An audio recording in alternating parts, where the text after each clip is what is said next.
let's talk about last year's number one overall pick. Travis Bazzana came back from an oblique where he missed a boatload of time, 8, 10 weeks. It might have been 11 or 12 weeks.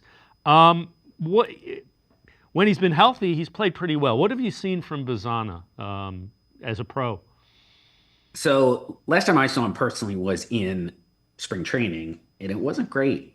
I'd heard some comments from over the winter when doing my off-season prospect stuff, a lot of concerns about just how uphill his swing is. It is very, very steep, and that is how he generated so much power in college.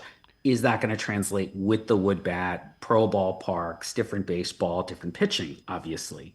And what I saw from him a little bit in spring training and what we saw before he got hurt is it might not. He might not be the offensive player that we thought he was going to be.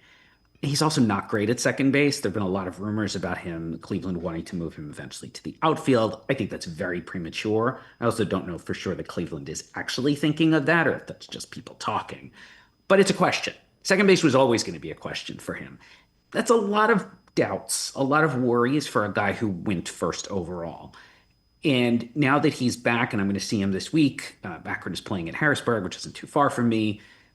I really want to see what the swing looks like, and we want to see him produce, right? He hasn't had a lot of opportunity. He was good at the outset last year, and then as he went around the league a second time, you started to see him taper off, but maybe he was tired. It's the end of a long year. You can think of a lot of reasons why that would happen. And now he just hasn't played that much this year.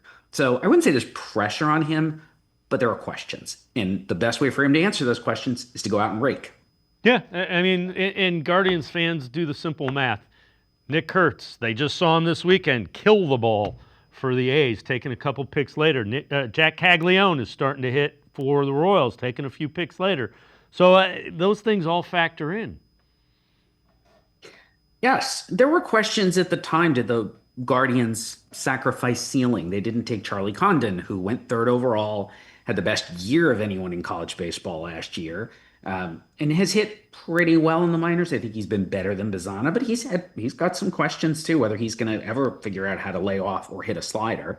JJ Weatherholt from the Cardinals, he might actually be the best player from the whole draft class. And going into last spring, he was a 1-1 candidate, had a hamstring injury, missed a big chunk of time, ended up going seventh to the Cardinals. So it might be one of those drafts where even if Bazzana turns out to be okay, you can look at a lot of other players and say, oh, I wish they'd taken him. I wish they'd taken him. I don't love that kind of hindsight. If we didn't say it on draft day, probably shouldn't say it a year or two later. But I do think it's fair to look now and say, oh, Bazzana may not turn out to be the best player in the draft class. I think that's a more reasonable way to look at it because of what you said. There's been a lot of successes from guys taken in the next 10 picks or so.